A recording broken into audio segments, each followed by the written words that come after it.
ഹനുമാന്റെയും ശ്രീരാമൻ്റെയും അറിയാതെ ചെയ്ത സത്യം അവസാനം അതൊരു യുദ്ധത്തിലേക്ക് വരികയും പിന്നീട് അത് നല്ലതായി തീരുകയും ചെയ്തത്. തത്വമസി എന്ന് പറയുന്ന സനാതന ധർമ്മം തന്നെയാണ് ഇത് ആചരിച്ച് കാണിക്കുന്നത്. വളരെ സൂക്ഷ്മമാണ്, കണക്ക് പോലാണ്. ഹനുമാന്റെ ഈ പ്രവൃത്തി ഇന്നും ജീവിക്കുന്ന ഗുരുഭക്തിയുടെ ദൃഷ്ടാന്തമായി, അചഞ്ചലമായ വിശ്വാസത്തിന്റെ പ്രതീകമായി മാറി. ഹനുമാനെ പോലെ ഒരു ഉത്തമ ശിഷ്യൻ കാണില്ല എന്ന് വേണേൽ പറയാം.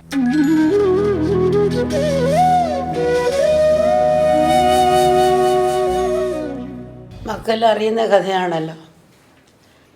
ഹനുമാന്റെയും ശ്രീരാമൻ്റെയും അറിയാതെ ചെയ്ത സത്യം അവസാനം അതൊരു യുദ്ധത്തിലേക്ക് വരികയും പിന്നീട് അത് നല്ലതായി തീരുകയും ചെയ്തത്.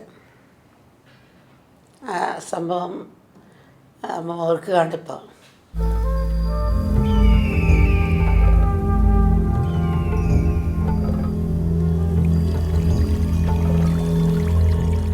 ഒരു ഋഷി നദിയിലിറങ്ങി നിന്ന്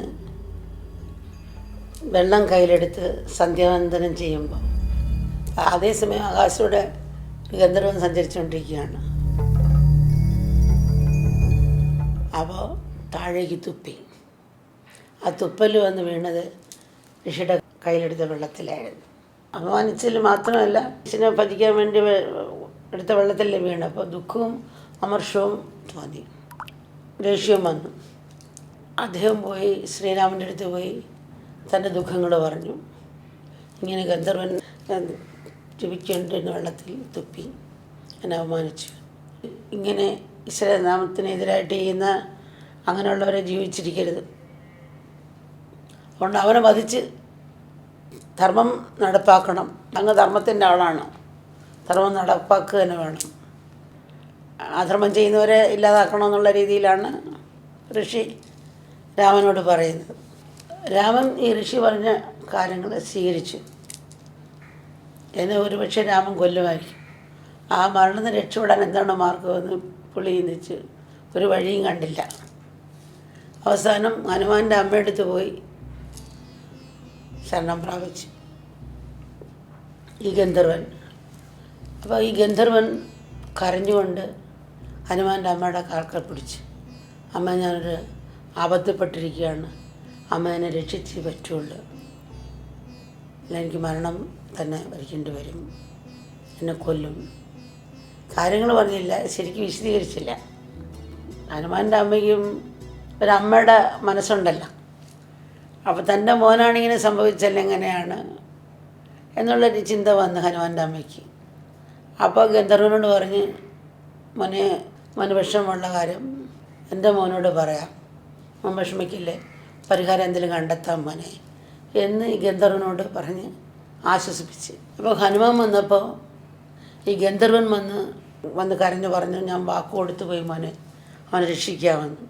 അതുകൊണ്ട് മോനെ ആ വാക്ക് നീ സത്യമാക്കണം. അങ്ങനെ ഹനുമാൻ്റെ അമ്മ പറഞ്ഞപ്പോൾ അമ്മ ഒരിക്കലും വിഷമിക്കേണ്ട, അമ്മയുടെ വാക്ക് ഞാൻ സത്യമാക്കുക തന്നെ ചെയ്യാം, വിഷമിക്കില്ലെന്ന് അമ്മ ആശ്വസിപ്പിച്ച്. അതൊരു മോൻ്റെ കടമ മോൻ അമ്മയോട് കാണിച്ച്. അമ്മയ്ക്ക് തനിക്ക് മോനുണ്ടല്ലോ, ഒരു ദുഃഖം, വേറാട് ദുഃഖമെന്ന് പറയുമ്പം ചിന്തിക്കാതെ ആ ദുഃഖം കണ്ടപ്പോൾ അമ്മയുടെ മനസ്സിലിഞ്ഞ് ഗന്ധർവനെ ആശ്വസിപ്പിച്ചു. ഋഷിയുടെ വാക്ക് പാലിക്കാൻ ശ്രീരാമനേറ്റിരിക്കുകയാണല്ലോ. ഗന്ധർവനെ വധിക്കാനായിട്ട് ശ്രീരാമൻ അമ്പമ്പല്ലുമായിട്ടൊക്കെ അങ്ങോട്ട് ചെല്ലുക. അപ്പോൾ ശ്രീരാമൻ ഈ ഗന്ധർവനെ കൊല്ലാനായിട്ട് ചെല്ലുമ്പോൾ ഹനുമാൻ എന്ത് ചെയ്ത് ഗന്ധർവനെ കൊല്ലാതിരിക്കാൻ വേണ്ടി ഗന്ധർവനെ പുറകിന് നിർത്തി. നീ ആത്മാർത്ഥ ഹൃദയം തുറന്ന് ഉരുകി രാമമന്ത്രം ജപിച്ചുകൊണ്ട് തന്നെ നിൽക്കണം എൻ്റെ പുറകിന് എന്ന് ഹനുമാൻ ഗന്ധർവനോട് പറഞ്ഞു കൊടുത്തിട്ടാണ് പുറകെ നിർത്തിയത്. ഹനുമാനും രാം എന്ന് ജപിച്ചുകൊണ്ടിരിക്കുന്നു. അപ്പം ശ്രീരാമൻ അമ്പ് തൊടുക്കാൻ തുടങ്ങി. രാമൻ ചെയ്ത് ഒരു അമ്പ് പോലും ഗന്ധർവന് കൊള്ളുന്നതുമില്ല. തിരിച്ചു വന്ന് രാമൻ്റെ ഭാഗത്ത് വന്ന് പുഷ്പമായി വീഴുകയാണ്. രാമനങ്ങനെ തൊടുത്തുകൊണ്ടേയിരിക്കുകയാണ്, ഹനുമാൻ ജപിച്ചുകൊണ്ടേയിരിക്കുക. ഇപ്പോൾ ഒരവസാനവും കാണുന്നില്ല. അങ്ങനെ പോയിക്കൊണ്ടിരുന്ന സമയത്ത് ഹനുമാൻ വന്ന് രാമനോട് കാല് പിടിച്ചപേക്ഷിച്ചു, ഭഗവാനെ, അങ്ങ് അനുവദിച്ചാൽ അങ്ങോട്ടൊരു വാക്ക് എനിക്ക് പറയാനുണ്ട്, അങ്ങ് അനുവദിക്കുകയാണെങ്കിൽ. പറഞ്ഞോളാൻ പറഞ്ഞു. ഈ ഗന്ധർവൻ ആ ഋഷിയോട് പോയി മാപ്പ് ചോദിക്കാൻ തയ്യാറാണ്. അങ്ങനെ ഋഷിക്ക് മാറ്റം വന്നാലോ, അങ്ങനെ ശ്രമിച്ച് നോക്കാം എന്ന് പറഞ്ഞു. അപ്പോൾ ശ്രീരാമൻ സമ്മതിച്ച്, ഋഷിയും സമ്മതിച്ചു.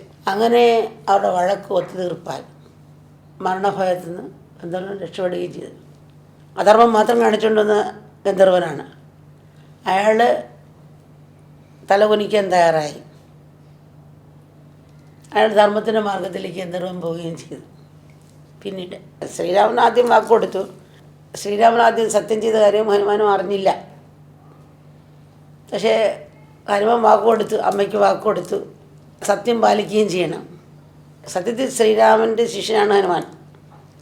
ഹനുമാൻ ചിന്തിക്കാമായിരുന്നു, ത്രികാലജ്ഞാനിയ രാമനല്ലേ, എന്തുകൊണ്ട് ഞാൻ അറിയാതാണ് വാക്ക് കൊടുത്തതെന്ന് മനസ്സിലാക്കാതെ എന്തുകൊണ്ട് അദ്ദേഹം യുദ്ധത്തിന് വന്നു എന്നൊന്നും ഹനുമാൻ ചിന്തിച്ചില്ല.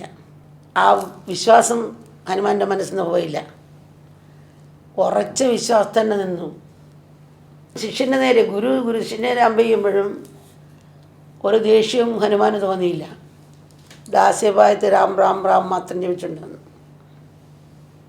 ആ ശിഷ്യൻ്റെ സമർപ്പണ ഭാവമാണ്, അഭിനയമാണ് ആ ഗന്ധർവനെയും രക്ഷപ്പെടുത്താൻ സാധിച്ച്, ധർമ്മത്തെ നിലനിർത്താൻ സാധിച്ചു. ശ്രീരാമൻ അമ്പ ഇങ്ങോട്ട് വിടുകയാണ്. അപ്പോഴും രാമനെ രാമമന്ത്രത്തെ മാത്രമാണ് ആശ്രയിച്ചത്. ആ ദാസ്യഭാവത്തിൽ നിന്നും വിശ്വാസം അല്പം പോലും ചലിക്കാതെ. ഹനുമാൻ്റെ ഈ പ്രവൃത്തി ഇന്നും ജീവിക്കുന്ന ഗുരുഭക്തിയുടെ ദൃഷ്ടാന്തമായി, അചഞ്ചലമായ വിശ്വാസത്തിൻ്റെ പ്രതീകമായി മാറി. ഈ ഹനുമാൻ്റെ ഭാവം മറ്റുള്ളവരെയും ധർമ്മമാർഗത്തിലേക്ക് നയിക്കുകയും ചെയ്തു. ഇന്നും മരിക്കാത്ത ചിരഞ്ജീവിയായി നിലനിൽക്കുന്നു ആ ഭാവം എല്ലാവരുടെയും മനസ്സിൽ. മാത്രമല്ല മറ്റുള്ളവർ ഭക്തിയുടെ മാർഗത്തിലേക്ക് നയിക്കുകയും ചെയ്തു. ഒരു ശിഷ്യൻ്റെ പരമായ ധർമ്മമാണ് ഹനുമാൻ നമുക്ക് കാട്ടിത്തന്നത്. ഇതെല്ലാം ഒരുപക്ഷെ ഭഗവാന്റെ ഒരു ലീലയായിരിക്കാം. ഹനുമാന് തന്നിൽ എത്രമാത്രം ഭക്തിയും വിശ്വാസമുണ്ടെന്ന് അളക്കാൻ ശ്രീരാമൻ സൃഷ്ടിച്ചൊരു സാഹചര്യമായിരിക്കാം. എന്തായാലും ഹനുമാനെ പോലൊരു ഉത്തമ ശിഷ്യൻ കാണില്ല എന്ന് വേണേൽ പറയാം. തത്വമസി എന്ന് പറയുന്ന സനാതന ധർമ്മം തന്നെയാണ് ഇത് ആചരിച്ച് കാണിക്കുന്നത്. വളരെ സൂക്ഷ്മമാണ്, കണക്ക് പോലാണ്.